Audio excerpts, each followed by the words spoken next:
We're starting we're starting right in the main game today instead of just like doing our little intro chat screen thingy because my VTuber model being in this like little corner for some reason was really hard to do.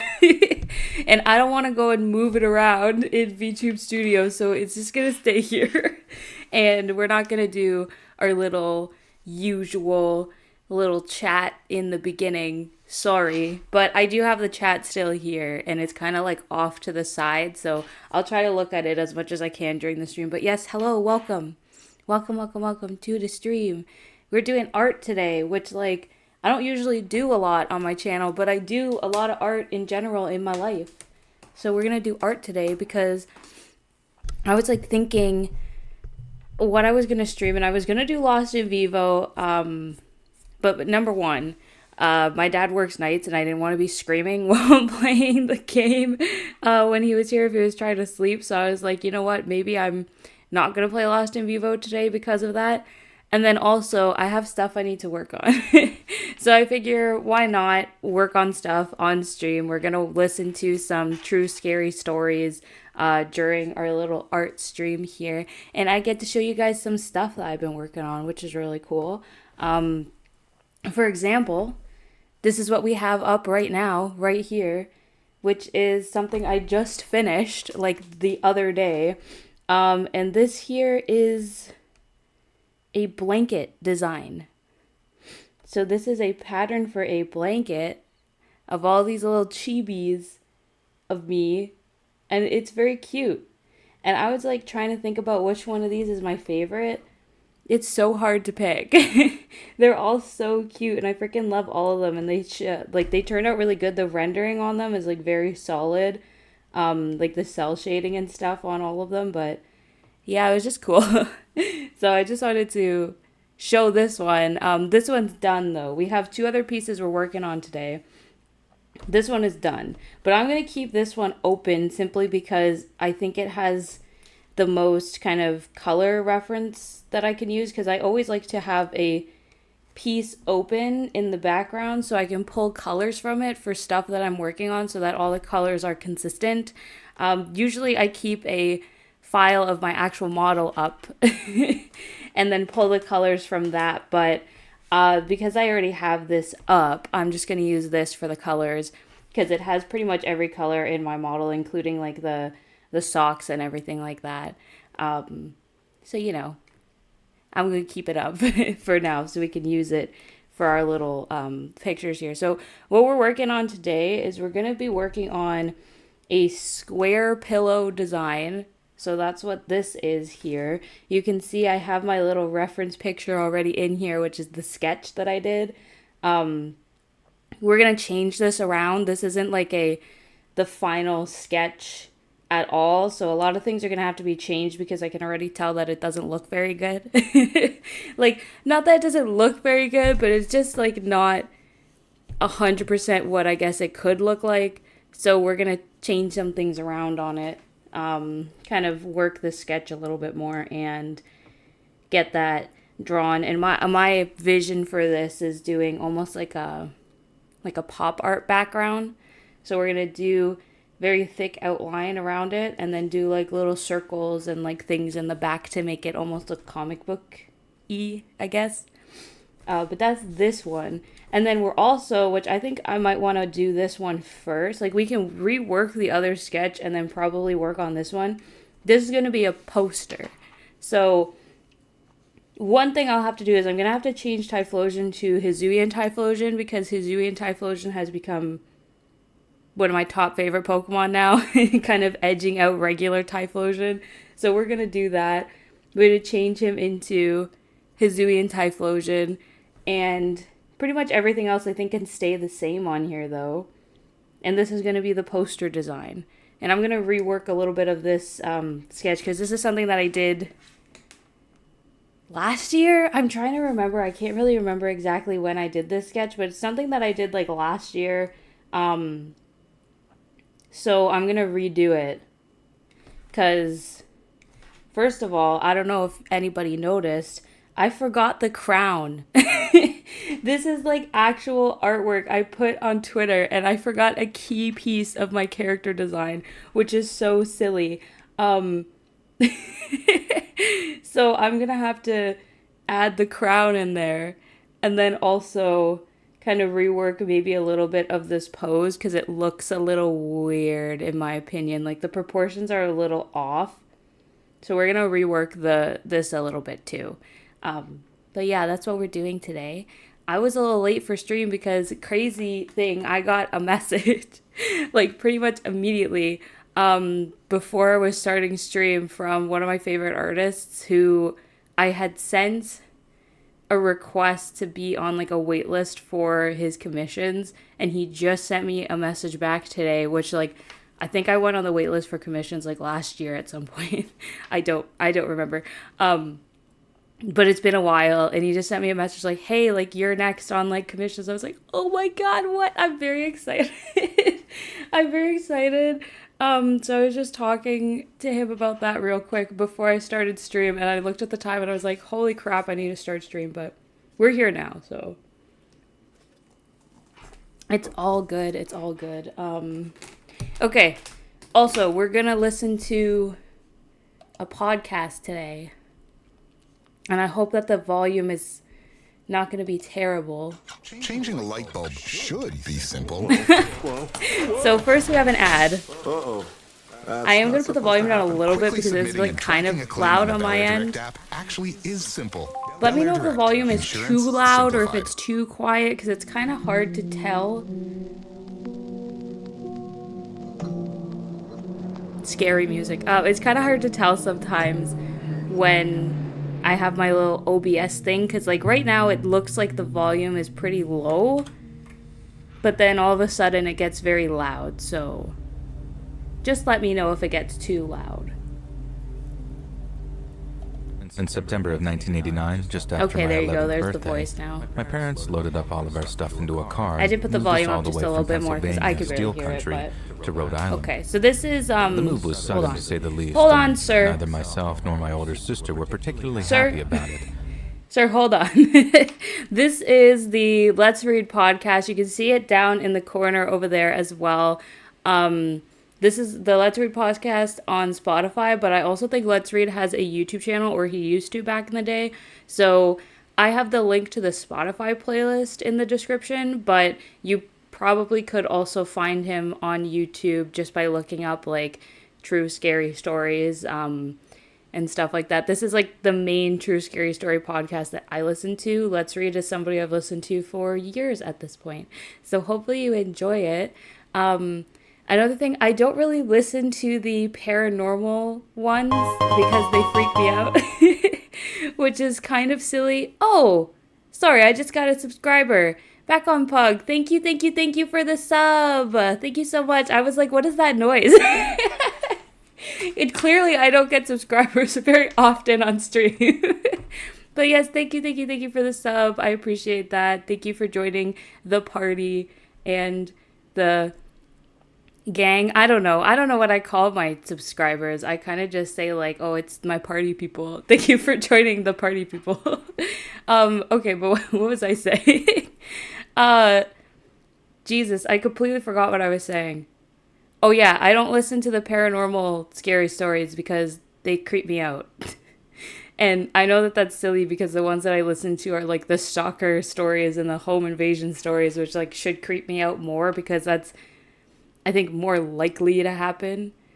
But it's all right. So we're gonna listen to what are we listening to today? This is experiences from real people, ranging from stalkers. This is crazy coworkers, pizza deliveries, and Newtown stories is what we're listening to right now. I think this is the most recent episode that went up. When it's over, if we're still streaming, I can look for a different episode as well. But this episode's 2 hours and 40 minutes, so I'm sure we'll be fine. That sub was delayed. Yeah. I think sometimes my alerts are very delayed and I don't know why, and I've tried to do everything to like clear cache on the website and stuff like that, but it doesn't work. But anyways, welcome to the stream. Thank you for subscribing. Hope you're having a good Monday. And Anyways, let's jump into it. So I'm gonna restart this a little bit because I think I talked over the podcast, which might happen quite often, but Story of two parts. okay. Well, I'm just gonna. It will start playing. We're gonna rework this sketch first.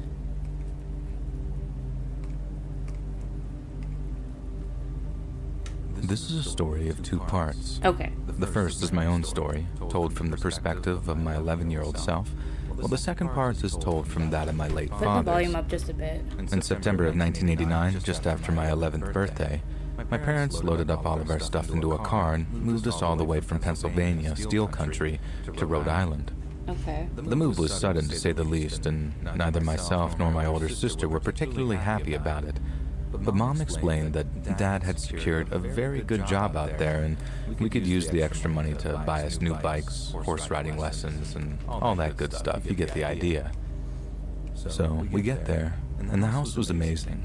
It was brand new, but still looked super old and fancy. And according to my parents, the best thing was that it was free. The house was provided for anyone who held the position my dad had recently acquired, which was the vice principal of the very fancy private school we'd be going to. That's really That weird. didn't really mean much to us kids, though. We were more than swayed by the promise of new bikes, but the thing that really won us over were our new bedrooms.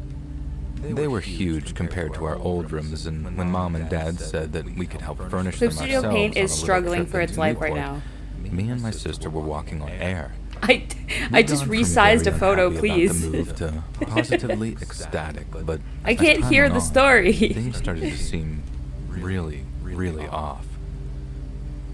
The first thing I noticed was how Why is our there new echoing? place was compared to all Is the the other story homes and echoing? buildings It might be around the township. because The my place was mic is nothing too but close old to my money New England speaker. elite, and they had the architecture to match. Most homes dated back to the 1800s, and some Oh. of the older cottages were built back to the 60s. Is that better? We weren't exactly complaining about that. That's probably but there better. was I some had new builds Spotify inside the old as an audio And that source house story and my was. desktop audio as an audio source. So it had two audio sources playing the same thing. I think I fixed it. Better. Okay, yeah. I'm sorry, guys. I remember looking out of my I'm dad's very office dumb. window one Also, day when hello, I K-Dog. saw a Welcome kid to the riding down stream. street on his little red line BMX. Thank you for telling me about the Exact echoing same because I kind would have of never bike I noticed. had. Our house was one of only 3 on that street. All real big houses, nicely spaced out. So when he slowed to a stop outside of ours, I found myself hoping that he was about to come and kind of hit up the new kid in the town, which might allow me to try out my dream bike way earlier than expected. But then, instead of getting off of his bike and walking up to our driveway, This is why we never the kid trust just stared desktop at our audio. house No, with this really. nervous look on his face.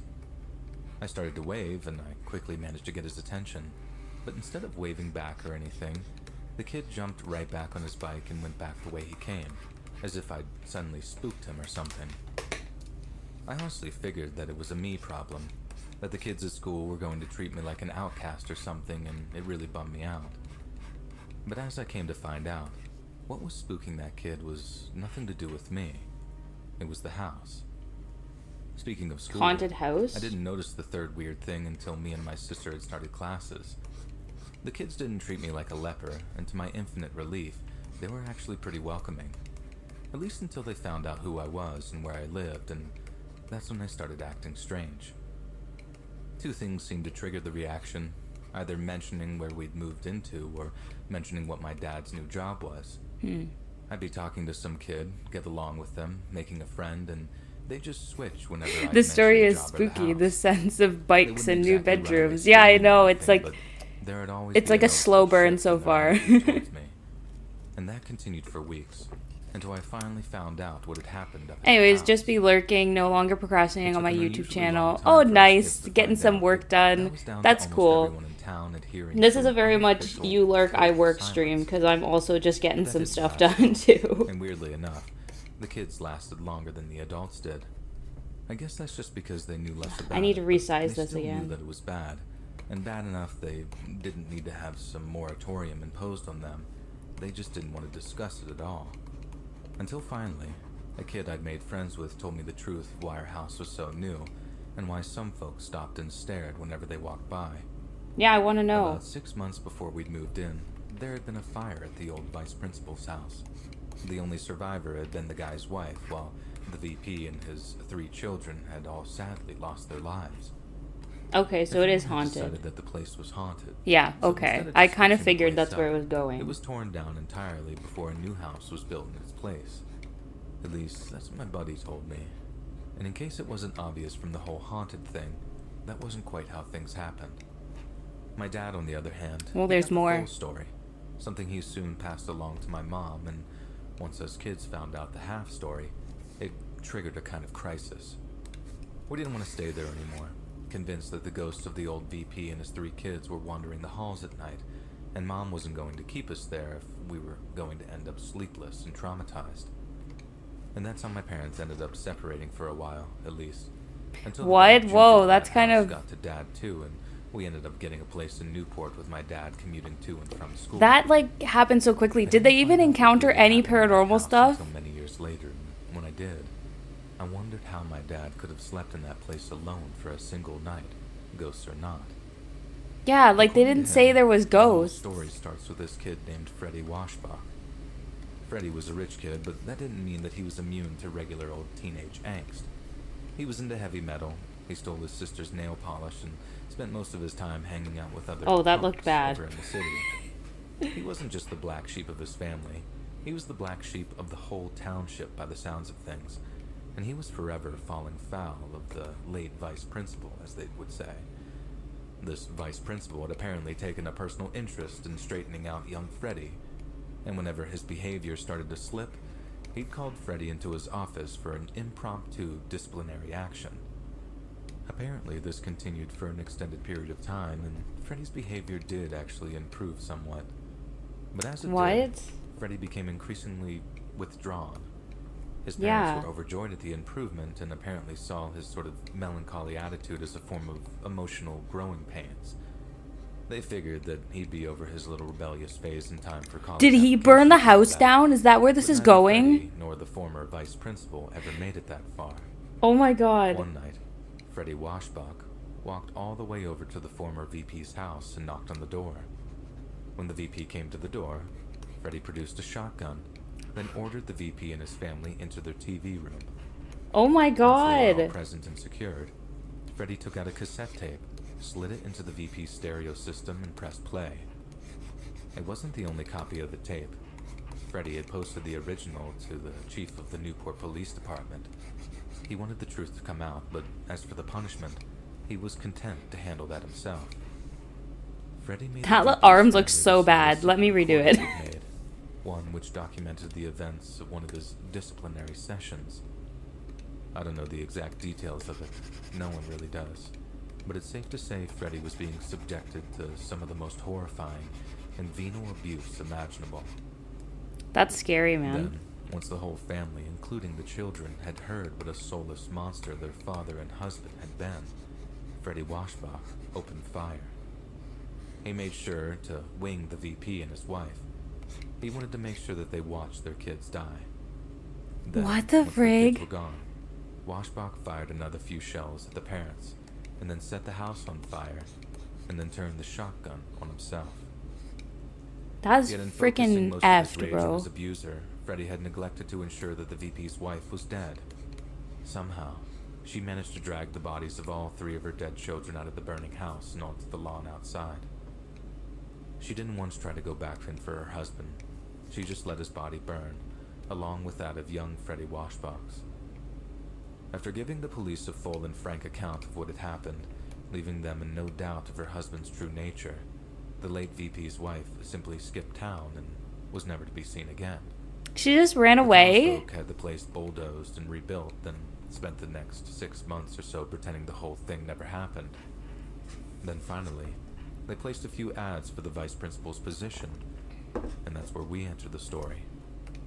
As it turns out, Mom and Dad were basically getting the same sort of treatment as we were.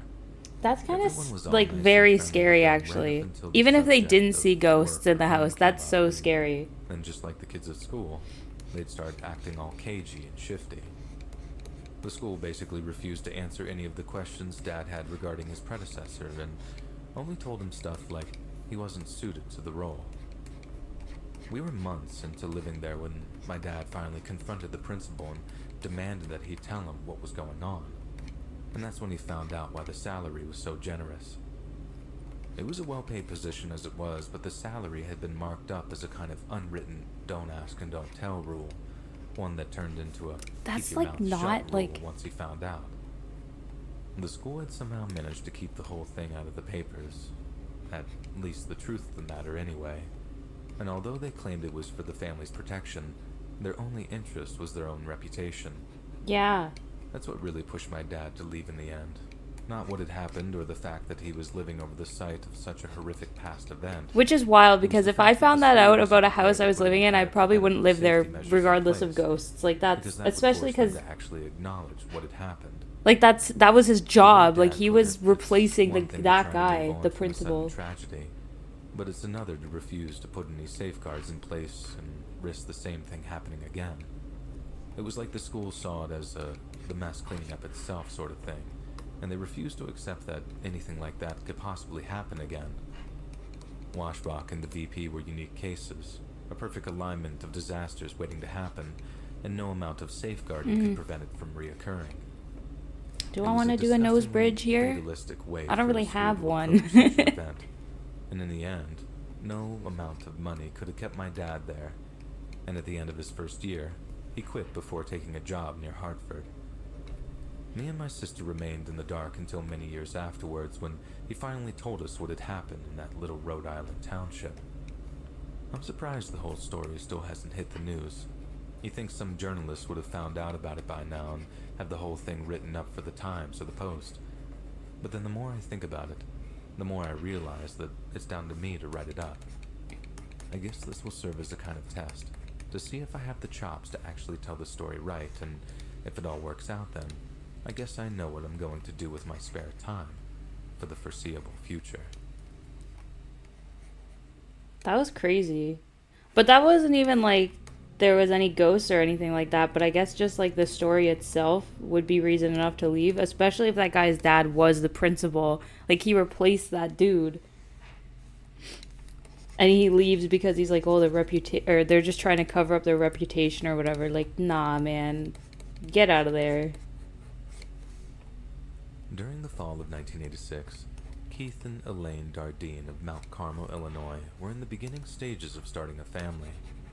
They already had a 2-year-old son named Peter, but Keith's unemployment meant that they had nowhere to live. I think this and is a no pretty means good of providing sketch for as their well. infant child. Yet one day, Keith's relentless job search paid off, and he landed the role of plant operator at the Wren Lake Water Conservancy facility over in Ina, Illinois. Yeah, this Ina is pretty a small good. town of around 1,500 people, set on the shores of Wren Lake. First settled by Cherokee refugees in We're gonna the work on 1840s, this one Ina had here a and long change some stuff association around with with it. tragedy and bloodshed. For many years, it was contemptuously referred to as the reservation by those in neighboring settlements. But by the early 20th century, Ina's citizens were mostly of European or African American descent.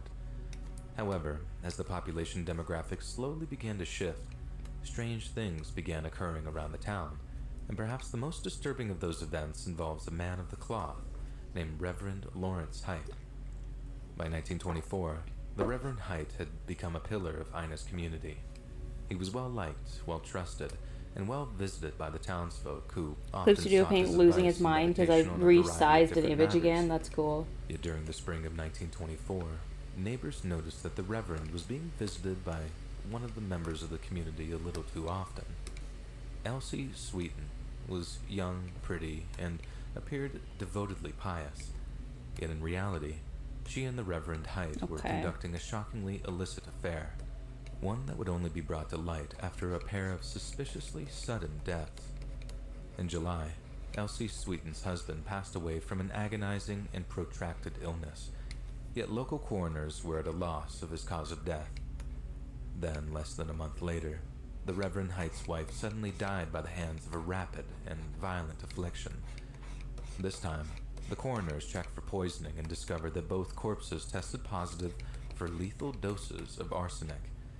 Oh my Height and god. Sweeten were both promptly arrested, and searches of their homes uncovered significant quantities of the deadly poison. Both were convicted of murder and sentenced to life imprisonment. Yet in the coming months, a rather strange thing happened. Despite being outright convicted of murder, with poison being found in her residence, Elsie Sweeten was granted a retrial, acquitted, and released. What? A judge ruled that Elsie had been thoroughly corrupted by the Reverend, who had been so overcome with jealousy and lust that he'd seen fit to break the sixth commandment. Yet as resolute as Ina's townfolk were that the Reverend should face justice, the idea that he had been the corrupter seemed impossible. What's more, how had Sweeten herself landed an acquittal despite playing an integral part in her husband's murder?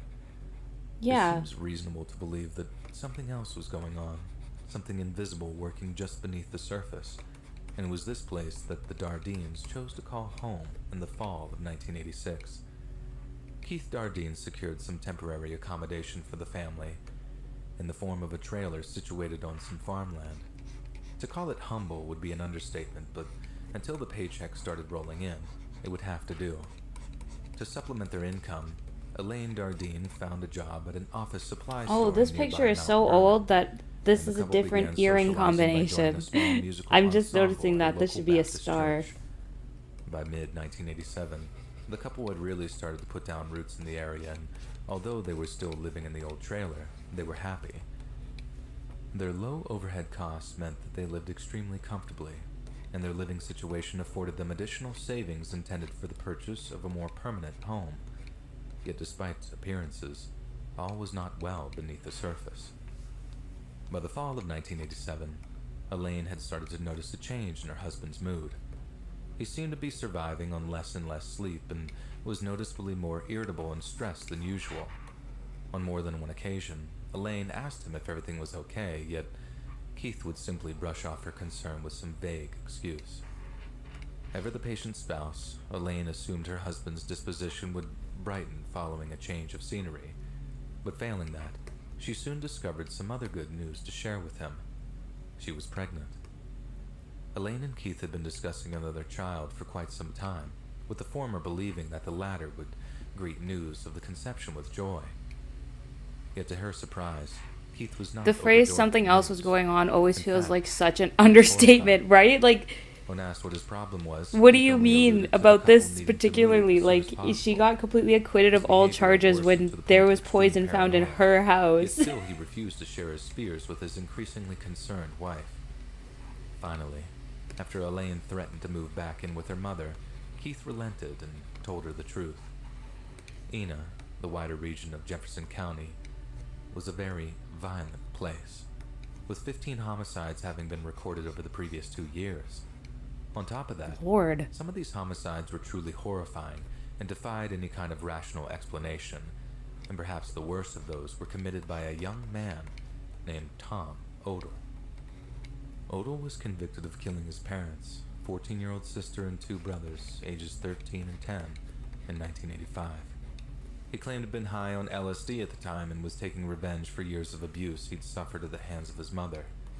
Yet witnesses stated, although it was fair to characterize Odell's mother as authoritarian, she was by no means abusive, and that Tom's claims that he had been tied up and starved were patently false.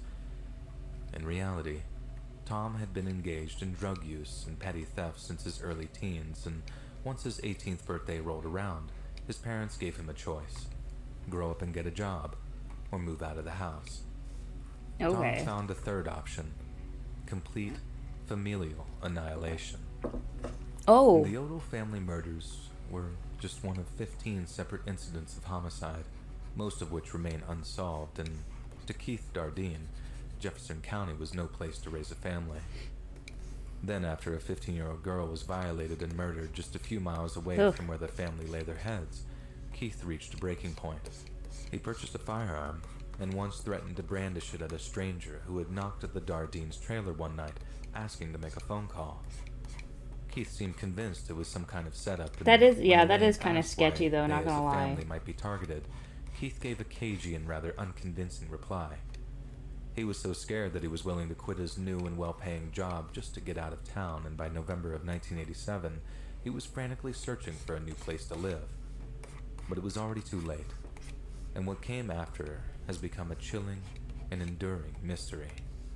Oh boy, During here we his go. time working at the water plant, Keith had been a reliable and punctual employee. So on the morning of November 18th, when he failed to show up for work, his supervisor began calling him at home to see if he was okay. After his calls went unanswered, the supervisor then called Keith's parents back in Mount Carmel, but neither had heard from him and assumed that he was at his trailer. Oh boy. With the call having raised his concerns, Keith's father, Don Dardine, contacted the Jefferson County Sheriff's Office and arranged to meet them at his son's trailer in order to perform a welfare check. Don then drove over to the patch of land between Route 37 and the Union Pacific Railroad tracks just north of Franklin County line, where he found the officers waiting for him. After getting out of his car and greeting those in attendance, Don produced a spare key to the trailer, and after handing it over to the officer in command, he stepped back and allowed them to do their work. Don later said that he'd had a bad feeling in the pit of his stomach for the whole ride over there, but he hadn't once considered the possibility of the horror which greeted him inside that trailer. Oh no. In the bedroom, the police discovered the lifeless bodies of Elaine and Peter Dardine, along with the corpse of a newborn baby girl. They had been bound, gagged, tortured, and then beaten to death with a child-sized baseball bat later found at the scene. Elaine had been so badly pulverized Excuse that me? she had gone into labor, unwillingly giving birth to her newborn child. Yo, before that's she freaking too met the terrifying. same No. grisly fate. Oh my god, that's so Keith sad. nor his car were anywhere to be found, and at first, law enforcement assumed that he'd murdered his family. Is the and model attempted to moving or flee. am I blind? I'm also just Her very husband was focused. walking when So she it's was probably in his just like house in sitting Mount there Carmel. being focused. But she'd neither seen nor heard from her son in days. The search continued until late the following day, when a group of hunters came across Keith's body lying in a wheat field near Wren Lake College. He had been shot, stabbed, and castrated. That's Although his body had been insane. located, Keith's vehicle remained missing. It was identified as a red 1981 Plymouth, but just as deputies were about to put out an all-points bulletin on the vehicle, they realized something shocking. Oh, There was what an else identical now? red Plymouth paired right outside the police station in a town called Benton, about 11 miles south of the Dardine's trailer. The inside was splattered with blood which had once belonged to Keith Dardine himself. As word of the murders spread through the local community, the already palpable sense of fear only intensified. Some residents went about their business while openly carrying firearms, and a Yeah, I don't know total about that. I curfew don't was think I could imposed on live there. anyone under the Like age of after all 18. this. The local high school canceled all outdoor gym classes, and additional police officers from neighboring departments were called in to aid in the investigation. Residents were desperate for information, and limited flow from law enforcement only fueled the fear-based rumor mill. Some purported that Keith was involved in criminality, while others blamed a hidden cult of Satanists for the murder of Elaine's unborn What? child. However, a third theory, while equally grim, was much more feasible. A family physician based in Jefferson County later told a regional newspaper that many of his patients had confessed to how deeply disturbed they were. One man who lived fairly close to the Dardine's trailer told the doctor he was having difficulty sleeping and had lost 14 pounds as a result of the stress. The Dardine's landlord's daughter also suffered a great deal of trauma and told her parents that she kept her bedroom light on and was sometimes so scared to fall asleep that she stayed up all night long. When contacted for comment, the Franklin County coroner stated that he felt much of the fear was unjustified. Quote, "I don't think there is a rational basis for the near hysteria," he told one newspaper. "People are frightening each other." Yet, although it was arguably a form of hysteria, people's fears were very real. It was said that if someone ran out of gas in Jefferson County, they would not seek assistance in nearby homes, but would instead walk to the nearest highway and hitch a ride. Such was the level of fear and What? Is distrust that around like- Ina.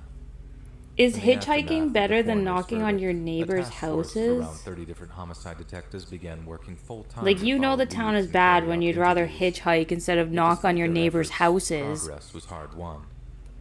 A man taken into custody early on was released after being questioned, as was a co-worker of Keith's who he apparently didn't get along with. Aside from that particular co-worker, no one who knew the couple had anything bad to say about them. The autopsies Oh, found welcome no to the drugs or stream, alcohol Delito. in Welcome, any of welcome, the welcome. victims, leading police You're to making believe that the merch? small amount of And can we marijuana get a found at the scene was freebie? actually Maybe, left there by the maybe. family's Maybe I'll do like a killers. merch giveaway. It That was would be determined cool. that the entire family had been murdered at night, and within the space of I'm 1 working on hour a of each poster other. right now. Inside the trailer, the killer had apparently taken the time to not only tuck Elaine's body into bed along with her children's bodies, but also to clean up the scene, suggesting they did not feel any sense of urgency to leave and that they were fully cognizant of their actions. But despite the scene yielding many clues, the motive of the killer confounded the detectives. The back door had been left open, and there was no evidence of forced entry. A VCR and portable camera were in plain sight in the living room, and elsewhere in the house, equally valuable cash and jewelry remained untouched. These facts essentially ruled out robbery as the motive, and the lack of any sort of carnal violation on any of the bodies precluded any theories of criminal perversion.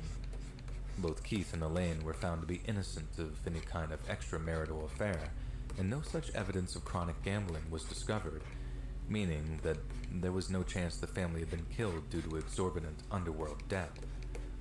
While some So this was suggested just that the completely Dardines had been randomly unexplained. targeted by an unhinged criminal element, the Franklin County coroner disagreed. I believe it was a What's very up? How it be? personal, It'd be good. It'd be deliberate good. I'm thing. enjoying my He told the Monday. newspaper, Um, and a police What is expert this from American Colts agreed that the rumor psycho had monologue Satan I'm hearing? We're listening to responsible true was scary untrue. stories from Let's Read. In his experience, such groups would often You missed the mutilate beginning of bodies this more one. intensely, harvest organs, and leave symbols and lit candles at the scene of their crimes. No such items have been found at the Dardines trailer. However, police did allow for the possibility that there had been a case of mistaken identity by the killer or killers. Keith's mother, Joanne Dardine, later opined that there had been some other motive for killing her son and his family. I think someone wanted Keith to sell drugs, and he refused, she said during a 1997 interview.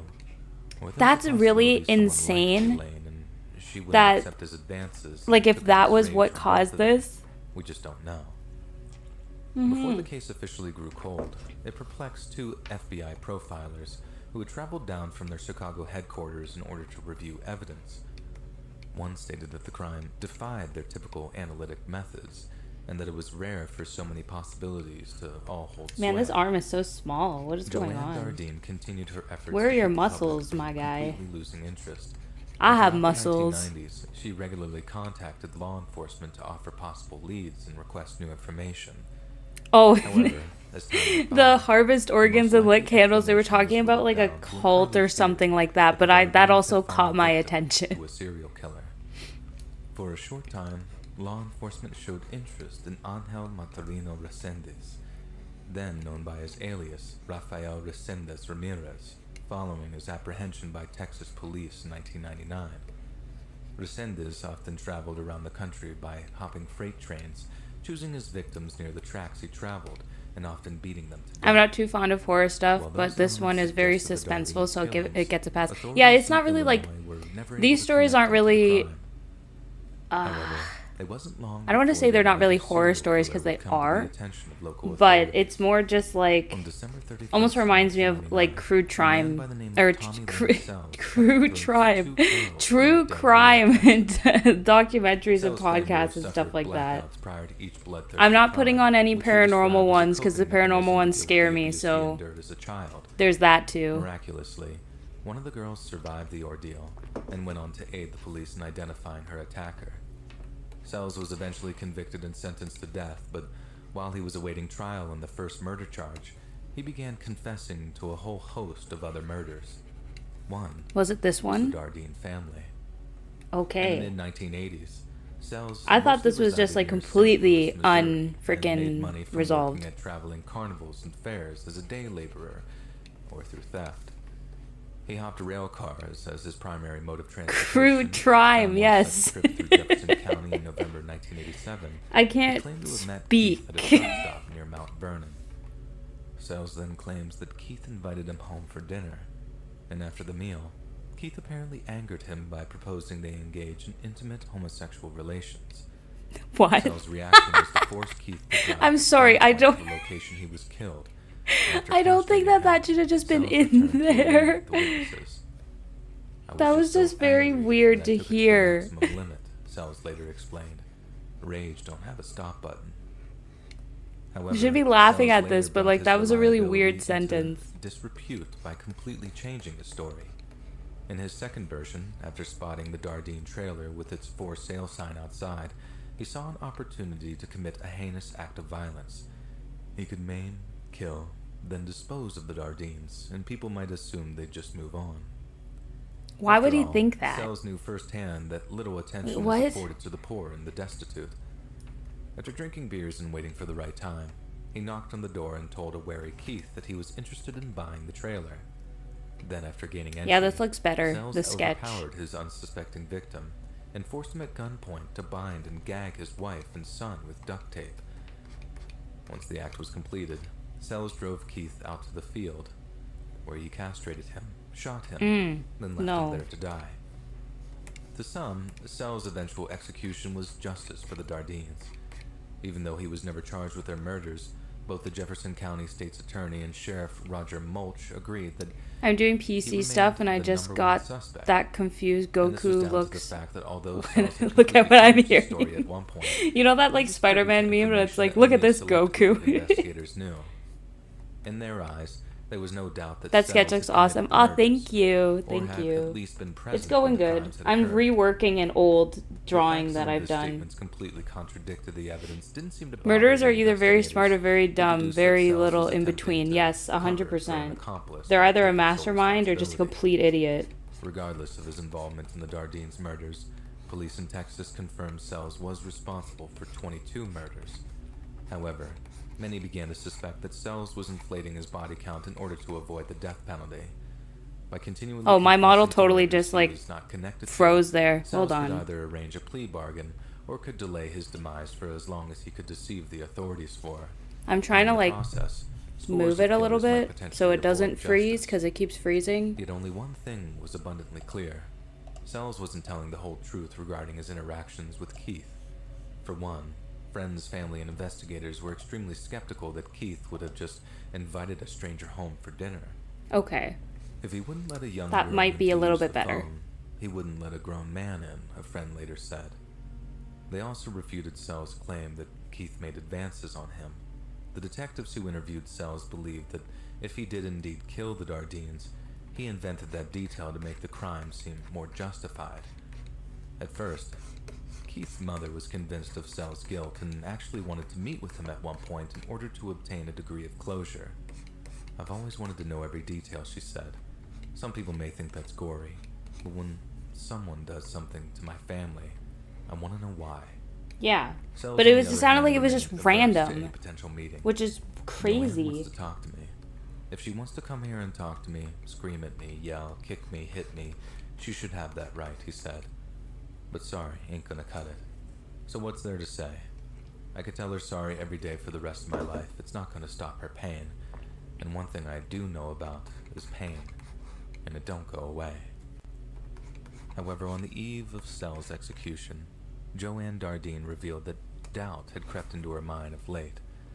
There's just a little bit of doubt there, she told journalists. Not that he didn't do it. I'm wondering if maybe somebody helped him.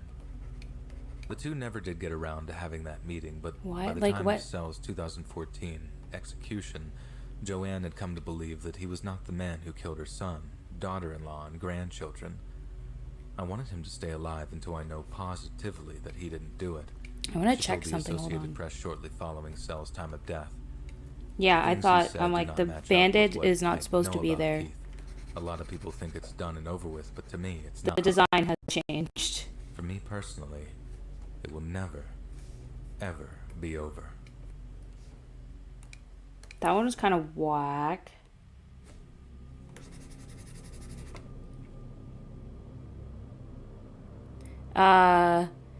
Question, where did the band-aids come from?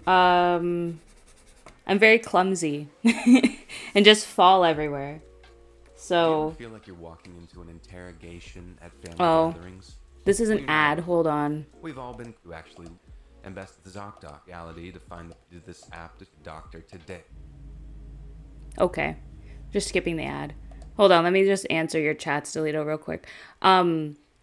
Band-aids. Very clumsy. I am very clumsy. Always falling, always tripping, always have a band-aid. That's just how I do live. So there are just many band-aids on my legs from just being an idiot. And also for the fact that, you know, just wearing some bubble shorts and not pants. So there's that too. It just leaves the whole area exposed. So anyways, I don't know why but this guy telling the story sounds like Patrick Bateman. Like, I guess it's Let's Read. He does do like YouTube videos and stuff like that too. But yeah, he has like a very unique voice, I want to say. I wouldn't say it's monotone, but it's very like mysterious, honestly. Bubble shorts isn't bad. Yeah, but they have like +1 armor when they should have like at least +5 is what I'm trying to say. They look good, but they're not very practical. Okay, we back. The single craziest story I've ever heard. The single craziest story they ever heard. Let's go. This blurry line of scary and kind of funny. I think about it. Oh, we're getting a sometimes, funny and it story. fails to bring a smile to my face. But then at the same time, if it was happening to me, I would definitely not be finding it funny. Well, then why did you say it was funny? School buddy's story, but it's been 100% confirmed by both of his parents, and he's not writing this up in an email anytime soon, so I'm just going to tell it instead. Me and him were friends in middle school, but he ended up moving out of town for a while. Okay. We thought that was the end of our friendship pretty much. I mean, that mobility does wonders. No, 100%. They're much more... But then less than a year later, like the dexterity goes crazy, but the armor is not very good. I was too happy to question why they'd moved back to town so quick, so I didn't. But then as time went on, I got more and more curious, so yeah, this I is asked my the buddy why. And I swear, of all the answers I expected him to give, the one he gave was nowhere near the top 100 list. He sighed, and without a hint of humor in his voice, he said, "Some naked guy kept pooping in our yard." I'm sorry, what? I laughed. I'm sorry, what? I swear the fact that he said it with a straight face made me laugh even more. I thought it was a joke. I mean, it had to be a joke. Yeah, But it what the wasn't. frick? My buddy was deadly serious. I remember when he first told me, we were just sitting I out in wondered, his is it okay if backyard, I and ask your since I was pronouns friendly with his just parents, for having future? known Yeah, him for so sure. long, My I pronouns are decided to go ask them he/they. myself. So either one of But those then are my buddy good. grabs me and with this scared, pleading look on his face, asked me not to say anything to Thank his you for parents asking, about it. by the way. That's very, very nice. And that pretty much convinced me that he was just talking crap and that it must have been part of some elaborate joke, with myself very much at the center of it. But then years later, like I'd already mentioned, I found out it was 100% true. Steve Blum. I I mean, yeah, I guess I can see My that. buddy and his parents found out pretty quick why they were so keen to sell. Night after night, for like a week at first, a big pile of poop would appear on either the front or back lawn. What The is piles were this? so huge I that understand at why they first say thought it's it was creepy bears. and funny. And his dad ended up staying up all night with a gun for maybe 3 or 4 nights straight until he finally caught the culprit in the act. It wasn't a bear. It was a man. A naked man. God. Who climbed into What the do you even backyard, do in took a this squat, and pooped on the situation? grass. My buddy's dad said that he was so stunned that at first all he did was watch the guy just stuck in this half-stunned, half-terrified stupor. Yeah. He did his business, then climbed back over the fence and ran off What into the neighborhood. hell? The guy called the cops, told them everything, and they gave him 2 options. Either shoot the guy, or get a good enough photograph of Shoot with him? an ID and arrest him. What? My buddy's dad chose a little bit of both. He already had a gun, so he bought himself the camera. Not Shoot just wanting to him, kill they the guy said. or let him get away so he could carry on pooping in yards. So once again, he starts staying up all night. What the Half frick? kind of killing himself in the process because he's still working all day too. Then one night, A naked who was doing what? No, it's also literally, worth what noting is that this? No other yards were being pooped in around this time, so my buddy's dad was I can't. livid What at is the this idea that story? he was being targeted What for is some this reason. story? So then, when he finally sees the guy again, he waits until he's full squat, then rushes out with the camera and the gun to get some pictures of the guy up close. He figures he's safe because, I mean, he has a gun, but I suppose he didn't count on the guy being a complete psycho, which, I considering am the enthralled circumstances, by this he story. really should have. The moment he starts taking pictures, the guy just lunges at him. Only my buddy's dad doesn't quite have the instinct or the training to even fire the gun at all.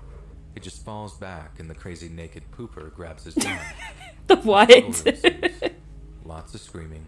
Neighbors get woken up, and then finally, the naked guy wrestles the gun from my buddy's dad.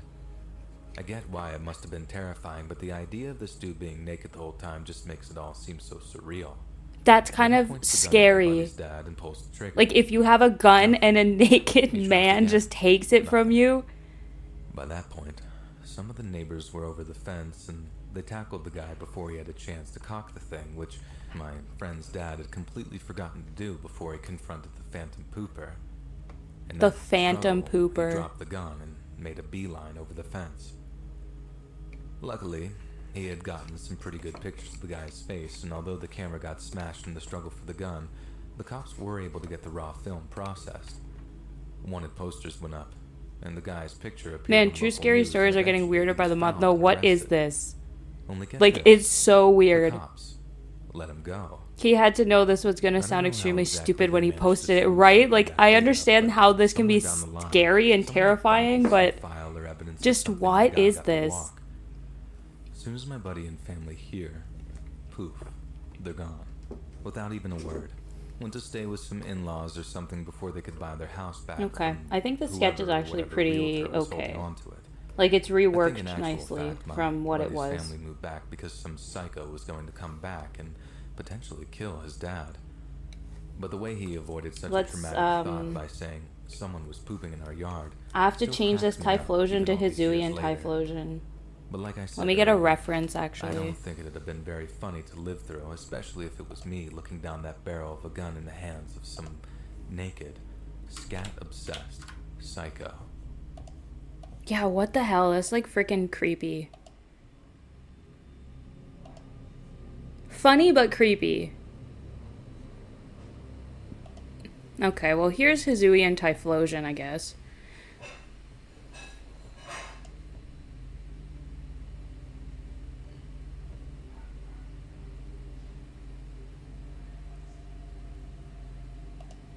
My name is Luca. I'm a longtime subscriber, and to be honest, Luca, the story has been sitting in my draft emails for quite some time now. can he turn I into wrote a it up fish almost 2 creature? years ago, with every intention of sending it to you, but at the moment of truth, I lost my nerve. You see, I'm honestly not sure whether this was a genuinely creepy moment or just something that became creepy to me because I overthought it. But after reading it over, my wife thinks it's something you'd like to hear because after reading it back, she thinks it's pretty creepy too. She remembers me mentioning it, but I don't think she understood how unsettling it was in the moment. She remembers thinking the guy was being rude, which is definitely not how I remember it. I suppose this is all just confusing information, so I guess I'll get on with the story. Now, a slight epilogue here. I'm first-generation Italian-American, and my family have owned restaurants for as far back as anyone can remember. So when my father brought his expertise to Chicago, he did very well for himself. When he died, ownership fell to me, and as much as it was my honor to carry on the family tradition, the restaurant scene had become more and more competitive as the years went by. It got to the point where I wasn't making enough to comfortably put both kids through college and contribute to my retirement fund. So instead of battling it out in an already oversaturated My reference market, photo of I Hizuian started scouting Typhlosion out did not relocation save, so I have to go options. get it I don't again, want to I name guess. the town this whole thing happened in. I don't want to dock some poor innocent gas station owner because of some dumb misunderstanding. What I will say is that it's in the Midwest, about 20,000 people, and its proximity to a pretty decent college was a big attraction to me. I guess I'll just It get looked like this a totally picture. regular place at first. Schools, hospital, a whole lot of real nice houses too. But then the more I drove around, the more the places started to seem, I don't know, dead. If I'd paid a visit on a weekday afternoon, I could understand the place being so quiet. But this was a Saturday afternoon. For a town of 20,000, the main high street should have been teeming with folks all looking to make the most of their one real day of recreation. This was most of the appeal for me, too. Out in those small towns, there was still the 4 bottles of wine and every appetizer crowds, as opposed to the Grubhub Okay, let me try cultures this. who only hit you up when there are 2-for-1s. There we Those were the fine go. People that were going to put my babies through college, but They were nowhere to be seen in this wholesome-looking farmer's town that, in actual fact, didn't feel very wholesome at all. I ended up parking my car somewhere before taking a short walk up and down the high street. With a total lack of people around, and I swear I counted The sketch all looked the pretty foot nice. traffic Oh, on one thank hand. you. Thank It was you. a wonder some I of like the how it stores turned weren't all out. boarded up, and I started to wonder if I'd arrived You're during holding some a sort gun of and a event random or naked out of dude town just or wrestles something. you trying to get the gun. I That's ended up weird, asking but the why older lady what does the it deal sound was, like something intending to that'll ask happen her in if the town Florida? was always that Literally, quiet. it's too But then when I Florida. It's approached her and unreal. asked her if I she wonder made if her that way did down happen in Main Florida. Street, That's such a she Florida completely ignored thing. me. I'm not talking a rude side eye and a cold shoulder. I mean, it was like I was a ghost. She just didn't even flinch as she walked past me, and I'd walked right up to her to talk. It was so jarring that I actually chuckled out loud to myself, and I quickly approached Oops, I someone flipped else it to the make wrong sure I way. wasn't totally invisible. This next person talked to me, but There we they were go. far from friendly. Not outright rude, but definitely on the spectrum of passive-aggressive. Okay, I let's asked him get where everyone Typhlosion was, and he changed just sort of here. shrugged before saying something like, "It's a quiet town. We like it that way." And then he excused himself and carried on about his day. Now, these were obviously not good indicators, and I'd pretty much made up my mind already that this wasn't the place.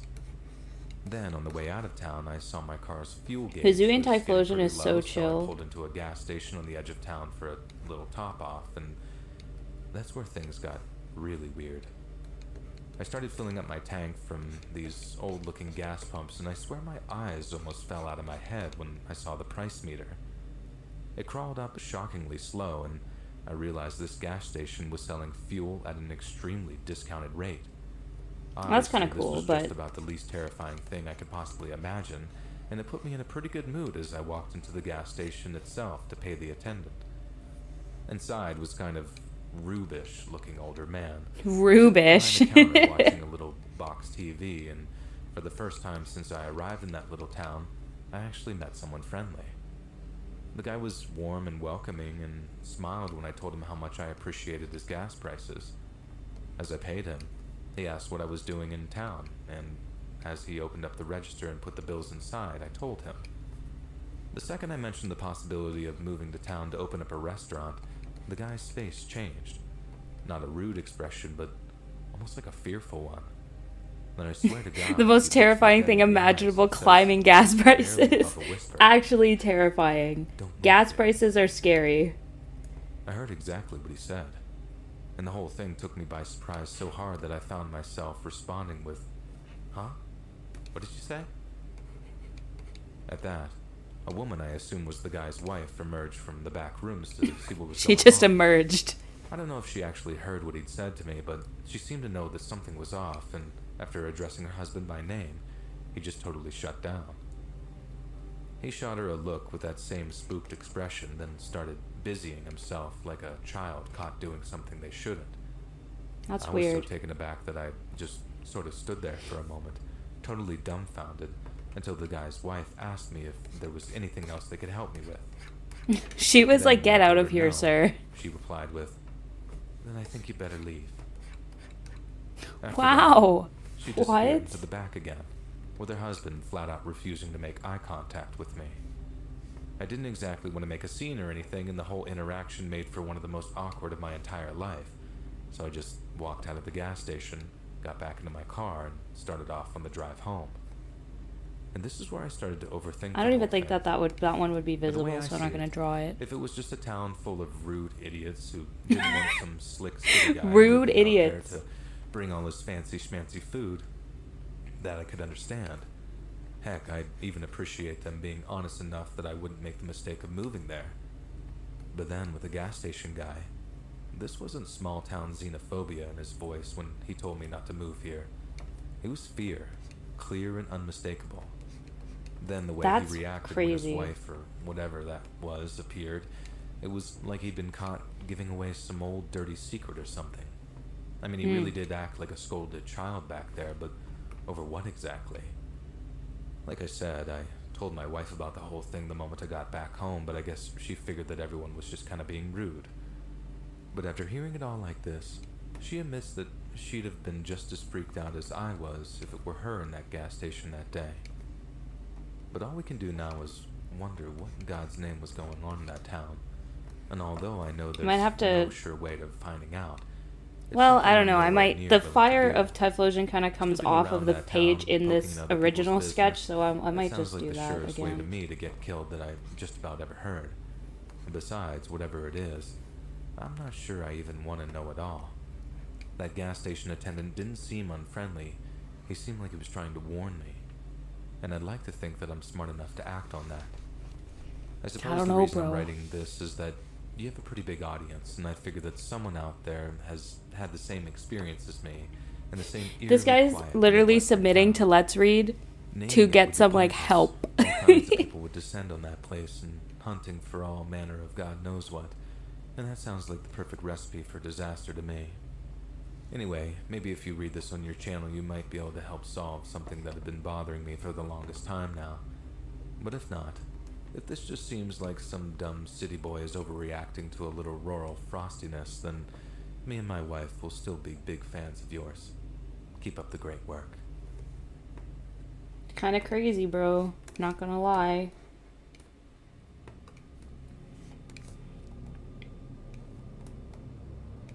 I think I nailed his smile here. Hisuian Typhlosion is so chill. I think I got his, like, smile down pat. Let me try to get his eye good now.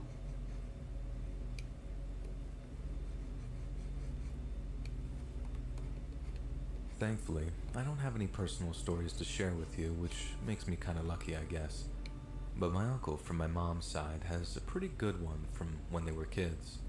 The My only mom thing claims that to have came zero up was a recollection of this, but 2-hour she was a standoff baby at the between a time, so naked go figure. Florida man and a It all Florida involves sheriff. potential moves And that my apparently a grandpa was naked looking dude at. fighting the house he was gonna SWAT. renovate before the move. What? Yeah, So the Florida is story just goes that my Florida. grandparents Florida moved is upside from a funny. double wide to the first real house. I've My only been there grandma was in once the latter before, stages of but her it is pregnancy with funny. My mom, so my grandpa went off searching for somewhere to live. The trouble was, money I think I made him a little wasn't exactly too flush at that angry. period, so instead of buying a brand new house, Grandpa chose a fixer-upper. And from what I heard, boy did he choose a fixer-upper. The place was practically in ruins, but to Grandpa, that was a positive. In his mind, he was just purchasing the land, and he had big plans for it. Grandpa and his buddy got to work clearing out the house, and while they were waiting for some plumber or something to come out, they got to work on the backyard. I don't know the ins and outs of it, but apparently the soil was completely ruined or spoiled or whatever happens to lawns. So I think that's good. they I wanted think to I dig did a it good up and job on his replace it. face. They'd need to hire someone to Hisuian bring in Typhlosion all is such the a baby soil girl. and Like, whatnot. literally. They could get to I work love on the Hisuian digging themselves. Typhlosion. And that's when they found this big, buried stash of bones. Yeah, I think I did a good job The fact on that one of them happened on to his quite Hisuian obviously Typhlosion be an there. animal skull, they Good- figured good that stuff. it was just some old pet grave or something. But then popping they in later from lunch found at work. another Awesome skull, sketch so far. and another, Doritos bra. and Yes. another. My And the Hisuian more they dug, Typhlosion in my Legends the more Arceus bones game they is named uncovered. Doritos bra. If you Only didn't then they know. found a big one way too But big thank to you. just be Also, animal hi bones, so Tristan. Welcome, that's why welcome. they I hope called your day is cops. going okay. Once they got up there, the cops told them that they'd probably just uncovered one of the biggest animal cruelty cases in the state's history, but once the larger bone was confirmed as being human remains, things got way more serious. Yeah, but The like whole place also became a crime if it was scene, animal so my remains, it should grandpa also couldn't do be any a work on the concern. place for But like a year okay, while the whatever, cops I dug guess. the entire place up, searching for more burial sites. When my grandma heard this, there was no Every way other in God's Pokemon in green here is earth pretty she much was good about to go go, raise a so I family think I'm in a gonna place start like that. lining this, which is And cool. in the So end, let's start lining Grandpa it. was forced to wait until the whole thing had blown over before selling the land onto someone else at a discount rate. The whole thing was a big setback during that early period as a family, and for years, Grandpa used to catch a whole bunch of crap about his cheapskate self accidentally buying some psycho's homemade cemetery instead of somewhere that they could, actually live. I asked about the bones, and if they ever worked out who it belonged to or how it had gotten there. But no. Aside from one visit to the local sheriff's office to give an account of how they'd found the bones, the cops I never lived got here back in touch with them. Half of my Well, life, and I don't besides know again, whether when they to were be packing up in their stuff, fear or they laugh my could ass off. actually Fair. access the land again, of course. But they didn't never get My to find out forklift if it broke was a down, murder, and I family got grave of hydraulic some fluid kind, all over or the even when place. the But bones had aside, been buried. oh, that sucks. I'm They so just took sorry, everything man. off to a lab, and that If was human pretty much it. bones murder, if I've animals always bones, wondered it's a what curse. those Yeah. bones were all about, and if they might have been some weirdly innocent explanation for it all. If they were from a time when people and Bones animals just got buried is where they indeed lay, like the old certified to frontier use settlers or forks. something, then that'd make a lot more sense. But something just seems real off about all those bones, and I have a bad feeling that they Something were way feels more off than just about the those bones of all those someone bones. Okay, yeah. beloved pets.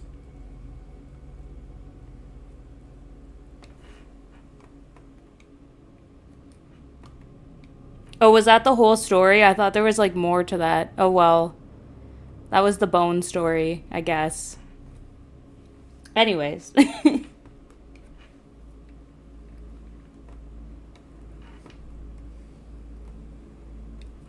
Oh, I'm like sweating, so my hand is like sticking to my screen. I have to like roll up my When you really sleeve. break it down, the thought of someone delivering you food is objectively an Oh, we're unattractive getting into thing. the pizza delivery Think about it for 1 stories. second. Yes, A I'm complete excited. stranger is preparing your food. Another complete stranger is driving to your Bones will location. stab you Then in you the have an bones with a imaginary stranger who fork. is standing 1 foot away from you. Yup. He will. What's Don't even test more unnerving him. is when this happens, and you didn't even order food. About 5 years ago, I was dog sitting for my old roommate. I didn't mind at all since I figured I would just stay at his house. I lived there for 2 years, so I didn't feel strange or anything like that, and he had the dog when I used to live there, so I already had a great relationship with the pup. In my mind, this was going to be an easy endeavor. His dog was basically the easiest dog in the world to take care of. I swear that she was part cat or something. You could fill up her food bowl once, and she would eat it throughout the day.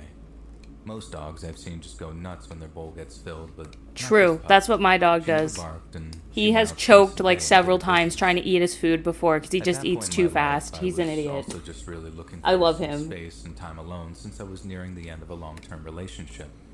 I figured the space is just what I needed for a few days to clear my head. This house Until was the pizza beautiful. guy came and We tried had to a finished murder you. basement I with feel a like that's where this is cartoonishly large going. fireplace next to a massive TV. I figured I would post up down there for the few days that I was watching the house. My job was boring at the time, and it could be done from my computer at home. So I set up my laptop, grabbed some snacks, and basically lived in the basement for a few days with the pup. On Friday night, I was feeling a little lonely since I had been there since Wednesday and I hadn't left the house yet or really seen anybody. So you ordered I called a couple pizza? of buddies over to watch some college Oh, basketball okay. and just hang out for the night. We ordered pizza and wings Yeah, at around okay. 7:30 p.m. and it was delicious. However, this is not where my unfortunate story takes place. My friends left at around midnight and I cleaned up a bit and then decided to get ready for bed. Once I lay on the couch, I ended up pulling out my laptop and starting some work just because I wasn't really tired yet. A little after 1 a.m., I thought I heard the doorbell through my headphones. I put my headphones down and sat still for a moment with my heart beginning to race. Having Maybe a headphones minute went on by, and I heard when nothing. you're home alone much is better. never a good I idea. figured that it must have been a noise or something in the music that I was listening to that sounded like a doorbell. But then, I heard it again. Clear as day. A doorbell. I don't like Being in that. the basement, I had the slight advantage of seeing the driveway. The window sat just above my head, but if I stood on the tip of my toes, I could see the driveway. So to my surprise, more than my horror, there was a car running. It in the was very driveway with the bone headlights chilling. beaming. I couldn't Okay, tell what type I'm of heading car it back was to from where I work was to standing play because of the bright with headlights. some patio My sets. first Oh, thought have was one fun. of my Have friends fun. that were I there will earlier had come back. text you later. thought that maybe Most they likely forgot when their I'm phone or done stream, something, but that's have why a they good showed up. one. See ya. I went upstairs and approached the door. Just hang out with the cautiously. boy, watch I had all TV. The lights usual off night, yep. upstairs and only had the outdoor light above the front door on. As I got closer to the door, I couldn't make out the details of the person on the doorstep. They seemed to have a hood on, and then another brown jacket over the hood. Yeah, that's not a When good I got to sign. the door, I cracked it open. Thankfully, there was another screen door in front of that door that was also locked. Why are you Can I help you opening with the door something? though? I said with some reluctance in my voice. The person grabbed the handle on the screen door and noticed it was locked and took a slight step back. At Yeah, that that's a red moment, I flag. didn't even look at that as alarming. It just happened so quickly that I figured it was an instinct to open the door on his part. He made a No. small grunting noise, I guess, and then said in an almost shy voice, "Hey, I got your small pizza and wings." He then held up a brown paper bag that was rolled up at the top. I don't like I was that. still trying to make out the details of his face, but he kept his head down at a downward angle. In a very annoyed voice, I said, "It's 1 o'clock in the morning. I didn't order a pizza." Yeah. The guy looked around nervously and then back at me and said, Yeah, you did. This is the address I have the order for." And then he continued to repeat the address back to me, which was in fact the address of the house that I was staying at. But I slammed the door in the guy's face and shouted, "Well, you guys got the wrong address. Good Yeah. night." Honestly, that's fair. I made my way back to the basement, and I was incredibly annoyed at this point. Just as I sat down on the couch, the doorbell rang again. Oh my I went god. back to the window and saw that the guy's car was still there. Thankfully, the dog slept through all this doorbell nonsense, so I didn't have to deal with a barking dog in addition No, to let the everything dog else. out. Let the dog handle this. I called my friends and asked if they had played some joke on me since I was going to be home alone in the house. And all my friends that were over were already home and in bed. It's also worth noting my friends are not the type of people to really pull jokes like that, especially one as elaborate as this. Then I tried calling the pizza shop that we ordered from earlier. Maybe something weird happened in the system and they accidentally put down my address for another order, but when I looked up the number online, they had closed at 10 p.m., so it wasn't that pizza shop. It had only been around 2 Are pizza minutes places since I even looked open up at the 1 window, a.m. but normally? the Like, car I was don't still think there. so. And then the doorbell rang one last time. I contemplated going upstairs again, but I noticed the delivery guy was finally walking back to his car. Good. The relief didn't last long, though. He got into the car, turned it off, and then just sat in it. He didn't leave, Ugh. and he appeared to be on the phone. I would be calling the I was police. hoping that maybe he really was a pizza guy and they just had the wrong address and he was talking to his boss or Even though something. they probably wouldn't do Call me anything. crazy, But, you I know. don't think I ever met a delivery guy that was this persistent. I tried to make out the license plate number, but the number was faded out a bit. I know it just started with JC, but that's all I could see. JC? Finally, he JC backed and out the of boys? driveway and drove off. I was slightly concerned, though, because he drove off very slowly and Ugh. didn't turn on his lights. He just sort of rolled away in the car. I What? figured this uncomfortable ordeal was finally over, and I was not in the mindset to work anymore, so I figured that I would finally try and just sleep. I turned off the TV and sat I wouldn't listening to sleep music after in front that. of a low-lit fire. I'd be Every on songs edge, I thought I like, the heard a car entire come. time. I got off the couch and looked out the window, and Red flag. Who It's the the same orders again. pizza at 1 in the morning, this time honestly? parked in front of the house with no headlights. I snuck upstairs to the owner's bedroom to see if I could get a better look. I'm not sure if he noticed me, but then he drove off again. He's I went back, behind like the curtain and what? looked out the window for the next half hour, and the car kept driving by every few minutes. I was scared at this point because I knew something just wasn't right. Yeah. I grabbed the dog and my laptop and locked the bedroom door upstairs. I was Call paranoid that I felt someone. safe for doing this. Shortly after 2:30 a.m., the doorbell rang again. Also, somebody is taking a bath at my house, so that noise in the background is the bath going. And then that same voice from earlier loudly said, "I have your pizza. I have your delivery, sir. Food's No. getting cold." Oh, that's I so sat weird. quietly and didn't do or say anything. I should have called the police right there and then. Yeah, Or at least told call the guy to somebody. call the cops. But it wasn't my house, and I had never called the police before, so I was just not thinking straight. Then the knock stopped. I didn't hear the voice anymore, and I didn't see the car. It was as quiet as could be, and I sat and stared at the ceiling all night until the sun came up. Oh my I fed god. the dog and let her out in the backyard quickly. My dude, I call looked the around police a for few minutes that we were harassment. outside and then Yeah, went like back what, into the like- house. I made sure she was Call, okay, like, and if then you don't want to call the decided I was police, gonna call leave. somebody. He Like, was going to be back later that night from his trip, and I didn't want to stay in that house for another minute. no. When I That's left, I scary. nearly tripped walking out the front door. A rolled-up paper bag was on the front steps. I opened it, and it just had an empty container that you put wings in sitting at the bottom of the bag.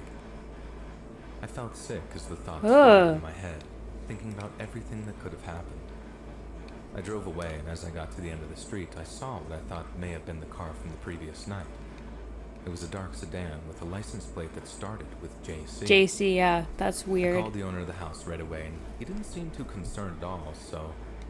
What do you we mean you just kinda didn't seem too discussed it for a concerned? little That's while, and scary. I left it at that. Nothing ever happened again regarding that incident. I asked Good. my friend countless times if anyone had ever showed up to his house since that night, and he said never once has he ever experienced anything like that. I have no idea what happened, or what kind of danger I was truly in. It was the most uncomfortable and frightening night of my life. I know it may be irrational, but I have yet to order pizza or any other kind of food since. Oh my. That's scary. That one was creepy. I don't even know what I would do in that situation. When somebody knocks on my door, we have a doorbell camera, but if somebody knocks on my door and I don't even know who it is or I'm not expecting people, I just don't answer it. I go hide somewhere. Oh, this is an ad. I'm gonna skip it. It's a freaking pizza ad. Could you imagine? This story took place Okay. about 6 to 7 years ago when I was dating Domino's my apparently, college but that's down the street from me. It closes at midnight. No, like, I don't think pizza places. There might be some pizza places She had a lot of pets that needed to be taken care of, a bunch of fish, that, a like, few guinea pigs, and a rabbit. are open at that time, but it's not a normal thing. That bath sounds like Niagara Falls. It's very loud, but it's because the bathroom is literally right beside the room where I stream. So Actually, that's just how it is. I apologize. It's not gonna go the whole stream. It will be done soon. Like, it's fine. Once I saw the pizza, I'm not gonna tell I knew people in my what house I they wanted can't for take a dinner. shower. Good pizza though. I was in the mood for Papa John's. Oh, hello, Joshua slash Creepy Fish. How's it going? Welcome, welcome, welcome. We're listening to True Scary Stories. And I'm lining a sketch now, is what we're doing right now. After I took a look outside, I told her that we should just have it delivered as the weather was getting really nasty. Wait, these are It was a mixture pizza of delivery sweet, scary sour, and stories. She agreed. You're but doing good? asked I'm if also I would doing call good. the Thank you order. for I didn't asking. mind. I called in and paid with a tip included so they could just leave it at the door. They said That's it the would best take way to around get half pizza, an by the hour, way, for them to 45 just minutes leave it deliver, at your which door. seemed reasonable to me. But after an hour and a half, I was starting to get hungry. I knew the roads were wet and honestly felt kind of bad for ordering it, as her parents' house was probably a good 7 to 8 miles away from the pizza place. Just as I was beginning to give up on the fact that food would ever arrive, I saw headlights pulling up the long driveway. Oh, nice. So But he as got the his vehicle got pizza. closer to the house, the lights stayed on with no movement. No one got in or out of the car. It was just parked there for a good 5 minutes. I opened up That's the door and weird. waved them on, trying to acknowledge that this was the right place. Still, no movement as the headlights glared right at my face. Then suddenly the headlights went off, but the car wasn't moving closer to the house, it was moving further away. The car was backing up down the driveway and heading towards the road. I was both confused and increasingly hangry. I called the shop and asked for the status of the delivery and if I should cancel due to the weather. They told me that the delivery driver should have been there as they left a while ago. Huh. My girlfriend also seemed overly concerned or anxious about the whole situation. I finished my I told her sketch it and wasn't a yours big deal, sketch is of course looking it good. could Oh, worse. thank Well, you. you could This just is make what a the sandwich or full something. this is the full Still, I sketch could tell here. something was wrong with her If you mood wanted to seemed see it. shifty. I zoom in a lot when I'm Cry. lining. And as soon as we pressed play on the TV, we heard a huge bang at the door. It was Ugh. like someone was pounding on it as hard as they could. We both jumped up, eyes darting toward the door. I told her to stay behind the couch and just let me go check. I told her that I'm sure that it was just the delivery guy leaving the food at the door. And I was right. If he was banging at the door, then he wouldn't just be leaving it there. Person or vehicle, which I thought was peculiar. I brought the food inside and locked the door, then put it on the counter so we could start eating. When I opened the breadstick box, there was a napkin inside that looked like it had been written on with red pen. It What? said, "I hope you enjoy. XOXO." I showed my girlfriend the What? face Oh turned my white. god. I asked her what was going on and why she was acting weird. She then said that one of her exes, Sean, used to work at Papa John's, or maybe still did. She didn't want to make a big Oh. deal of it, as she was sure that it would be a non-issue, but she said that she thought the car that had pulled into the driveway earlier looked like his old car. Oh It was my the one that She god. remembered from when they were dating. But she said that he always used to leave her notes that had XOXO at the bottom. Even after they broke Eee. up. She said that he would leave them on her car.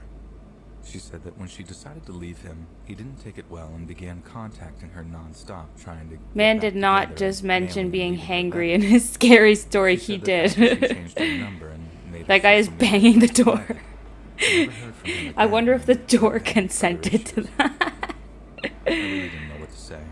I wanted to say I'm sure this one was a big coincidence, but I didn't know if it was or wasn't. I told her that anybody that was here The is sh- now the bath gone, is as I done didn't now, see a guys. person or car outside. I told her that we should skip dinner and go to bed if she wanted, but she said she was fine and that we should eat. About 15 to 20 minutes after we got done eating, we heard another loud crash coming from outside. It sounded like glass or ice had been hurled against the sliding glass doors in the kitchen. What the hell? Again, I told her to stay in the living room while I went to check it out. The motion sensor was activated in the backyard, but I didn't see anyone or anything. I didn't see anything that could have hit the glass. Nothing was broken that I could see. I asked if she wanted me to call the police, and she was reluctant. One of her parents would have to be notified, and she said she really didn't have any proof that someone was there. We decided to call her. I in her like room listen, and try okay, to I get some understand sleep. that the police probably not I gonna knew do that I wasn't anything, going but to like be able call to sleep somebody much. if this My stuff is anxiety was happening. definitely You know what going I to keep mean? me up Like, most of the night. Thankfully, the remainder of the night was uneventful. It was 3 a.m. and we hadn't heard or seen anything else. However, to this day I swear that I heard scratching and whispering from 3 a.m. on to the morning. ugh. I felt like someone was outside the window, but every time I shifted the blinds to look, nothing was there. In the Why are morning, you I tried opening the to put blinds the if you animals think making somebody's noise, outside your maybe to make window? Oh my myself believe or God. feel better about the situation from the night before. To my knowledge, nothing else came from the incident, and my girlfriend at the time never had another weird occurrence. We broke up a few years later, but almost every single time I order pizza, I think about that night, and I half expect there to be a note in my pizza box. So many people have pizza related trauma. Like even the last person said that they never ordered delivery ever again after the thing that happened to them.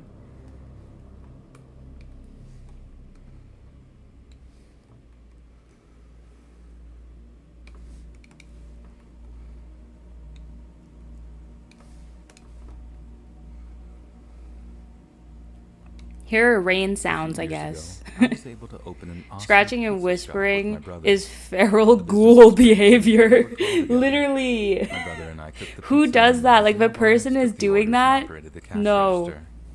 We Oh would no, usually he's hire outside people to T-posing. deliver the food for us, and we could focus on the pizza and running the shop. That would be We had a lot of terrifying. turnover with the delivery drivers. If somebody's because it's not a outside your glamorous house job. T-posing and Where I scratching live, and we get whispering lot like a of snow, ghoul, and you nobody need to wants call drive somebody for deliver help. pizzas in the snow. On top of the tips, I paid my drivers well, more than any other pizza place would pay a driver. My only condition was, please tell me when you're going to quit so I can make arrangements. Now this worked for a while and honestly still works today. The only thing I was not prepared for, though, was my driver calling in for a shift. It was a Saturday night and it was busy, of course. My brother was out of work for a month for some minor surgery that he had had, so I was insanely busy. My driver called. I'm in gonna and said that he was freehand this sick, circle, which guys. I Are you can't really ready? question. I was able to get a friend to come in and help me, but he didn't have a license, so I had to. We deliver don't the use pizzas circle while he tools cooked, here. And my wife answered the It phone. actually looks kind of good. I might actually Everything leave seemed to it. be going smoothly. Stressful, of course, but smooth. I was making my last run of deliveries for the evening when I pulled up to a house that was having a loud party. I walked up to the door with That's 3 a red pizzas, flag, and a loud 2 young party. ladies answered the door. It was clear that they were college girls, and they definitely had a little too much to drink. But it's a college town, and I'm not one to judge. I gave them the pizzas, and as she was trying to pull money out to tip me, I saw my delivery driver that called in, standing in the room behind the Oh, he girl. was at the party? Without thinking, I shouted, "David, what are you doing?" He turned around and saw me, and then just ran, as if I was going to chase him or something. Now, I was angry, but I wasn't so mad that I was going to chase the poor kid. Yeah. The 2 girls looked confused, and I made a joke and told the girls that if they see David, give him a nice kick for me. I was mad at the situation, but I understand. As I said, it's a college town, and I know these kids just want to hang out and have a good time. I probably would have busted his chops about it, but I wouldn't have been that mad. I'm just not that kind of I'm boss. waiting for this to And turn that into night, I like told my something wife about seeing David, terrifying. and she just had the same reaction as me. She called him some ridiculous name I can't remember, and We kind of just shared a laugh about the situation. We had a couple of drinks to cap off the night and then got into bed at around 1 a.m. Something crazy's gonna happen. Asleep yet when I thought I heard a noise from outside the window. Was it scratching We live in a and, one-story and whispering? house, so you could be standing right outside my bedroom window. It sounded like something bumping and tapping the window. I woke up to my wife and asked if she heard it as well, and she did. After a brief deliberation, she told me to move to the curtain and see if someone was there. My logical brain told me that there wasn't, but something did feel wrong. I whipped back the curtain, and to my relief, there was nothing there. I thought I could make out Was a there smudge nothing of there, some sort of though? fingerprints on the glass, but I was sure that it was my mind playing tricks on me. We He both turns rolled around over and he to go saw back to me sleep, but in his head. I Oh wanted no, to he's get quiet hot. before bed. Yeah. I made my way to the kitchen. Oh and no, that's when he's I saw hot. someone trying to break into the sliding glass door in my kitchen. I immediately jumped to the side in hopes that the darkness would shade me. My phone was next to the bed, so I couldn't call the police, and I was too scared to move. You can't even imagine how scary it is to see a figure actively trying to open your door in the middle of the night. I have chills now just writing That this is and reliving scary. my memory. I finally worked up the courage to run back into the bedroom, and I called the police right away. My wife jumped right up, and I told her to hide I in the just closet. remembered a scary grabbed my thing that left-handed happened to driver me and from my the golf younger bag and sister slowly made recently. my way I'll down tell the it hallway. after, like, when the The figure stream was is now trying to ending. open the I'll window share above a the scary sink. story of my own It for was everybody succeeding. because it was The terrifying. window was small, but it was budging, unlike all the other windows. It and just doors. reminded me, like, this Once we got the story windows reminded me open of almost it. all the way, he looked up, and we made eye contact for the first time. It was my delivery driver, David. I gasped his name David? and stared in disbelief as the kid stared at me from the window above my sink.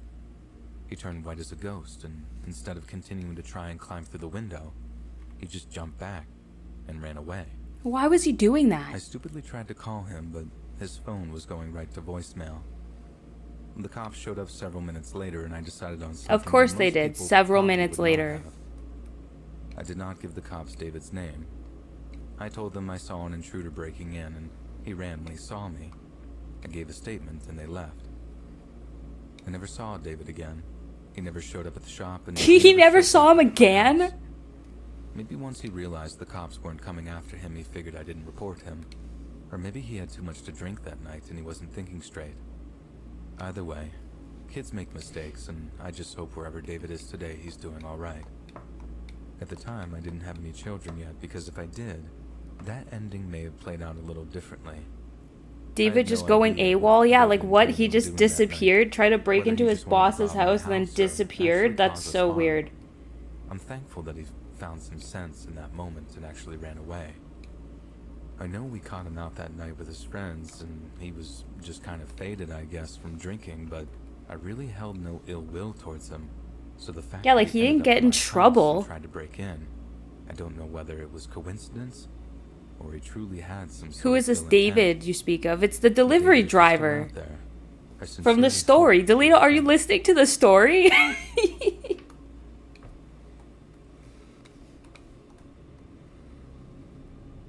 It was the delivery driver. He tried to break into the guy's house. Like a freaking weirdo. And then he just disappeared.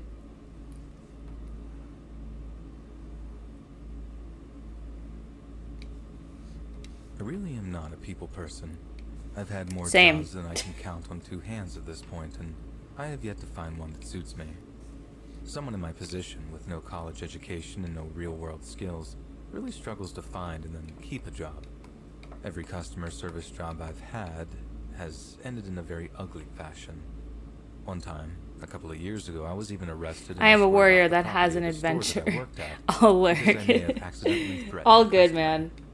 In my defense, he called me something he shouldn't have, and I may have said some things. This is a I work you That was a lurk long stream, time ago, 100%. though, and I'd I'm like to enjoying try this to actually. The change. vibe of the stream. I came up with this Sadly, idea I'm still the yesterday, same like old late me. at night. I'm like, why I don't was we even listen to 30 years scary old in a stories? few It's months, actually and been a I good decided vibe. I need to do Thank something y'all with for my making life. it a good vibe, because And this that is led me 100% ultimately to the you best guys doing decision that. I'd ever made in a Making long it a good time, vibe. I and appreciate that's it. going back to school. I'm studying computer science online, and I'm loving it. What I love most about it, though, is that my human contact is limited. What I realized quickly is that school was outrageously expensive, and I was just about out of money. That's so As a result true. of my record in Paying my previous tuition employment for history, school I in was September really is struggling this time around going to be find a fun. job. Finally, I found a pizza place near my house that was hiring a delivery driver. I figured since human interaction would be limited, what could go wrong? Clearly, A lot. quite a bit, as it seems. Yeah. The first few weeks were fine. I delivered a lot of pizzas and barely said 2 words to any of the folks who ordered them. That line art's pretty A huge solid, amount of people actually. actually requested for me to just leave the pizza at the doorstep, which was even more ideal. Yep. That's Then I good. met Deanna. Oh, Okay, it sweet goes. I have the Deanna. heart on the wrong side. Apparently, the people at the shop knew this woman. That's and good. She was a terror, I guess. She would always order the pizza with this weird special instructions that honestly made no sense. If anybody has ever worked in a service job, you know what I mean when people ask for the stupidest things. My supervisor that night, who happened to be the owner's son, thought it would be funny to let me deliver the pizza to Deanna, considering my track record with fellow humans. I didn't know prior to delivering that I was headed for sweet Deanna's house. And I pulled into the driveway. and Yes, this the guy in the middle-aged story's name was woman came out David. of the house in a robe and curlers He in was her like hair. the I kid pizza you not. delivery guy. She was waving her arms in the air and screaming at me, saying, "Are you insane? Get out of my driveway. That's for owners of the house only. Don't make me call the police." Oh my god. I could already feel my heart pumping. Bro's delivering your Now, in a calm pizza. voice, especially for me, I said to Deanna, "Ma'am, I just have your pizza. You just want me to drop it here or what?"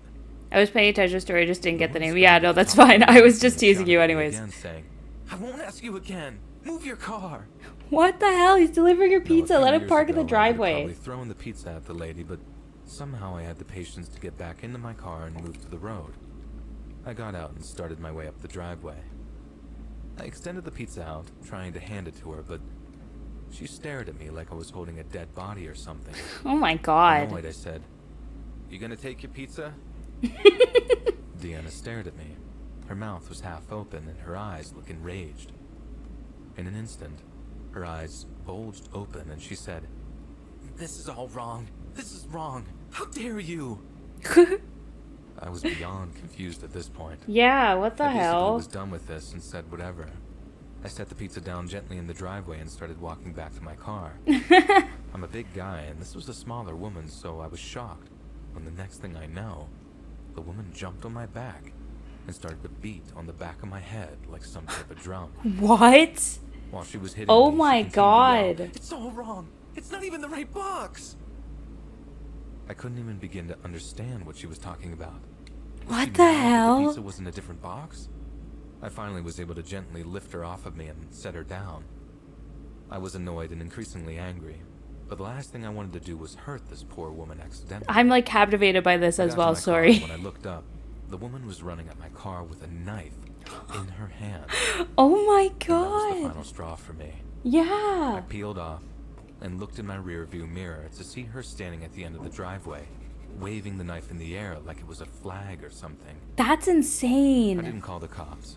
And trust me, I know that that was stupid, considering this woman legitimately threatened me. Yeah, this is one where I'm I like, was maybe the scared to police get in could trouble. actually do something I've about had a lot it. of issues in the past with the law, and 9 times out of 10, I'm the one to blame.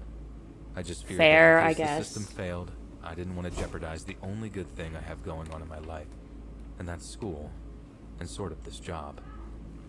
I didn't tell the guys at the shop exactly what happened. I just told them to never ever make me deliver there again. What, was he just like The more LOL? time that passes, the more I'm thankful to be alive. I have no idea where she pulled the knife from. This woman was hanging on my back, and I couldn't see her at one point. If she had decided to pull that out then, I may not be writing this today. That's Life is weird, my scary. friends, and crazy stuff happens all the Someone's time. always nutty or Especially high when they when you're order the pie. That's true. From like I've never worked as a delivery driver ever. But I've worked in customer service like a lot, and I will tell you that customer service sometimes there's a lot of like crazy people that you talk to that's just like what is going on. Being a pizza delivery driver though, I don't think I could do it from listening to these stories. Because what do you do if you're like delivering a pizza and some lady is just crazy and then starts 20s was a rough beating time you for up? me. Like what? It chasing I you was with a fired from knife? the job that I What do you secured even right out of do? college and wasn't able to afford my rent, so I moved home with my parents. I was slightly depressed, and I didn't even want to contemplate a new career choice yet. Okay. When I was only 22 years old, I was on pace to make $100K a year, and that number could only grow. And by the time I was 25, I couldn't find a Oh, job that's how old I anywhere. am. The most unfortunate thing about my whole situation was that I was in the wrong place at the wrong time, and that's 25 perfectly fine. gang. Let's go. The company that I worked for didn't ask questions and just let me go. To make a long and painful story short, a coworker whom I considered a mentor and a friend had gotten into some real bad and illegal stuff. He started to bring They that doing it to stuff get into free the office pizza. where I Is worked. it worth it though? Is Before that talking worth to getting him, free and it went pizza? nowhere, Getting as like you may expect. freaking chased with a knife At or one point chasing during the day, people I with a saw him knife, go I to the guess. restroom, and I knew exactly what was going on. I went into the restroom to try and stop him, or at least try and communicate with him, but it didn't get very far. The company must have known that he was up to something, and they were watching him. As soon as I went into the bathroom, not 2 minutes later did the owner and security barge in and escort us both out of the building. Oh. I tried for months to plead for my job back, but it went nowhere. The cameras only picked me up whispering to him, and I must admit, it does look sketchy. When I was 25, I decided it was time to get on my feet and at least try to make something out of my life. One of my buddies from high school worked at That's a what pizza I'm shop doing and right I had a friend now. who was family owned. That was the wasn't same glorious, but I revolution needed to I make profit. had at Anything to 25. make ends meet. Crazy. I did this for a little while, and I was shocked at how much money I was making in tips. I always thought working at night would be better, but delivering pizza to businesses during the lunch rush always produced a substantial number of tips. One late afternoon, when I was about to call it quits for the day, I heard a minor argument coming from the front of the store where the cash register is located. I didn't really rush out there or even look at the commotion because the owner was a bit of a wild card, and it wasn't unlikely to see him go off on rude customers.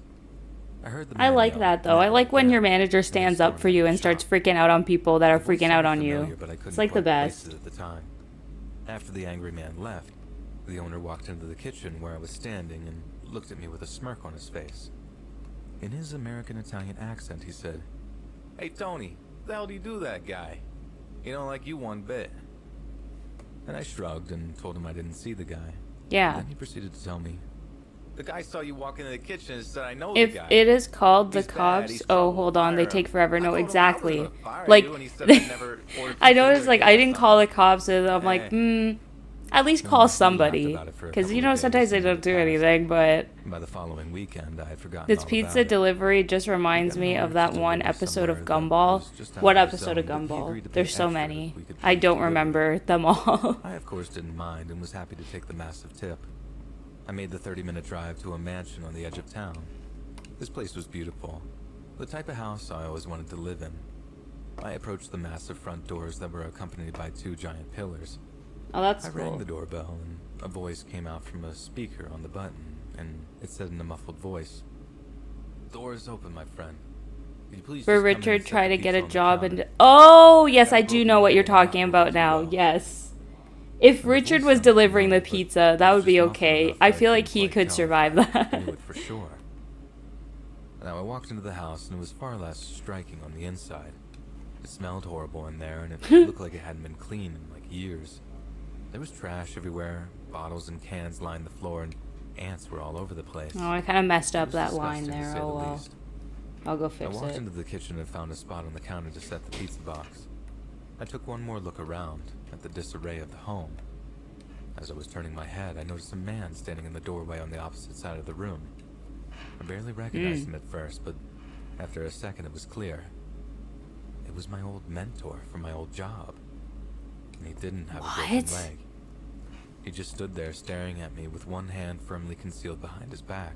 Oh God. I put my hands out in a defensive position and asked, "Hey man, you okay?" He took a half step forward and then stopped but didn't say anything. His eyes were wide and he looked like he was about to burst at the seams. I started to slowly back toward the front door, which was probably like 20 feet away from where I was standing. As I slowly walked backward, never breaking eye contact, he finally spoke and said, "It's your fault. I Oh. lost everything because of you. You turned me in." I tried to What? respond and tell him that I was fired too, but I couldn't Yeah. find the words. He still didn't move really, other than a few small steps, and he just kept saying, "I blame you, Tony. I blame you." I couldn't stop noticing the arm behind his back, was starting Yeah, to he shake probably has and like a twitch, gun or a knife. and I knew he had something behind his back. I Yeah. didn't want to find out what it was. No. I was about a foot away from the door. I grabbed the knob, turned, and ran to my car. As I sprinted out of the house, I could hear him moving much faster now, but I didn't turn to see if he was chasing me. When I got to the bottom of the driveway, I turned and saw him standing at his front door, waving at me with this wicked smile on his face. I just got back to the shop and told everyone there what happened, and we all had a laugh about it at the time. I didn't really That Brooklyn understand just how accent. scary and severe It was the kind of incident could funny. have been until just a little while Imagine ago, the guy when I was chasing talking to you, my but all girlfriend you about my hear is delivery job. bones cracking She behind said I was you. lucky that he didn't try and attack me, and she claims that he probably wanted to, but was so messed up on something at that moment that he couldn't move very well. Nutty or high, After ordering a talking pie. to him, remembering that look in his eye, I remember just how dark and dead those eyes looked when he stared at me. Ugh. If anybody ever picks up a job delivering pizza to make ends meet, never go inside. Because you may No. not be as lucky as I was to escape. That is scary. Alright, I'm gonna pause this for a second. Because I'm gonna tell y'all a scary story, okay? Because we're like almost at time. There's like 10 minutes left. I'm gonna tell you a scary story right from me, okay? So, I'm trying to remember exactly when this was. I think it was like last month. Me and my younger sister had to take our dog out, like take him outside because we like my dog doesn't always like going in the backyard and he doesn't always pee or like do his business in the backyard because we kind of trained him to take walks, and our backyard doesn't have fantastic lighting at night anyway, so I don't like putting him in the backyard. But one night we had to take him out late because our parents weren't here, so we had to take him for his nightly walk, and I think it was probably like 10 or 11, so it wasn't like super late, like it wasn't like 1 in the morning or something like that, but it was dark outside, especially because it was about a month ago, so it was still winter time and it was dark. So we took him outside and we like just took him down the street a little bit, and we don't live in a bad neighborhood. Like, I wouldn't call our neighborhood a bad neighborhood, but there's like a plaza by our house that's a little bit like sketchy sometimes, and like I personally wouldn't go over there at nighttime, but we didn't really take him over there. We were just kind of like walking down the street, and it was fine. Like, we've done that a couple of times where we take the dog out, and we just like were walking, he did his business, and then we came back to our house. And when we were turning onto our street, we heard this noise, and I can't even, like, I still remember this noise in my head, but I can't even really explain what it was. Like, it sounded like an extremely uncanny voice, and I don't even know what the person said, but it was somebody said something, but it didn't sound like a real person. It sounded like a creature almost, and it was so scary. And when we were walking, we didn't see any people. Like, there was nobody else outside because it was late and it was cold. Nobody was outside. And it sounded like it was coming from literally across the road, like so close to us. And I didn't know what the frig it was. And it was so scary. And we just ran home. Like, we just booked it. We flew home. There's like footage of us on the doorbell camera literally screaming and opening the door. It's so ridiculous, but it was such a scary noise. And I still to this day don't know what it was. Because we didn't see people outside. There's nobody outside. There was nobody like in the area. And it was the way that the voice sounded, because it didn't sound like a person. It sounded like almost somebody trying to be a person, or like a creature trying to be a person. It was so uncanny and disturbing. And I don't even know what words were said. And we just heard this noise, and we both heard it. So it wasn't just like me hearing things. Like, we both heard it, and we both were like, what the hell was that? And there was no one in sight. Even the entire time we were walking the dog, there was no, like, the only noises we heard was like a car way down the road and nothing else. So it was so scary, and that just happened to me recently. But that's my scary story for today. Yeah, it was not fun. It was not fun. The doorbell footage of us screaming and running into the house is kind of funny, but it was so creepy. It was so creepy. Mimicked human voices are real creepy. Yeah, it was. I feel like if it was just a regular person talking, it wouldn't have been as scary, but it literally didn't sound like a human, but it was speaking like English. It wasn't like an animal making a noise, but it didn't sound like a person. And that was what was so creepy about it. And it's never happened again. Thank God. I don't want it to happen again, but I have no explanation for it. And it's just really weird. But anyways, yeah, that's my scary story for today. It was creepy. It was weird. Anyways, on that note, I am going to end the stream because we're at our 2-hour mark, which is usually when we do. Where's my pen? I need to save my picture. Oh, I found it. But 2 hours is usually how long we do streams. I enjoyed today, actually. If y'all want me to do another stream like this in the future where we just like draw and we listen to scary stories together, like I'd totally be down. Yeah, I had a good time. So just thank you for coming and hanging out with me today. Let me just show you the line art in full without the sketch. So this is what we got done today. We did get this whole sketch done, so I'll be able to line this 100%. Like, I don't know if I probably will work on this off stream, but we can do this type of stream again in the future. We also did this sketch, which I didn't line, but at least this sketch is done, and this will be fun to work on too. But yeah, anyways, thank you for coming and hanging out. I don't know if we're gonna raid. Let me see if we're gonna raid someone today because it's kind of the middle of the day on a Monday, so there might not be people streaming, but I'll still check just to see if there's someone.